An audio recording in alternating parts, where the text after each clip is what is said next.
घड़ा उठ जाए रानी कहा बिगड़े वो तेरो रानी दे दे सारो है कहा बिगड़े वो तेरो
तारा ने जवाब दिया स्वामी हम ब्राह्मण के यहाँ पर भोजन बनाते हैं, हम तुम्हारे घड़ा को नहीं छू सकते, एक अकल बताएं।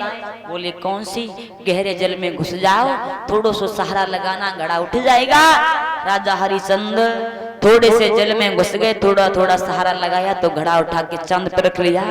और जब चले कालू मेहतर के आंगन में जैसे ही आई तो घड़ा गिर पड़ा, और गिरते ही घड़ा को जब फूट जाता है कालू मेहतर चिल्लाने लगा, ओए हरिश्चंद्र तेरे बस की बात नहीं है घड़ा भरने की, ऐसा कर ऐसे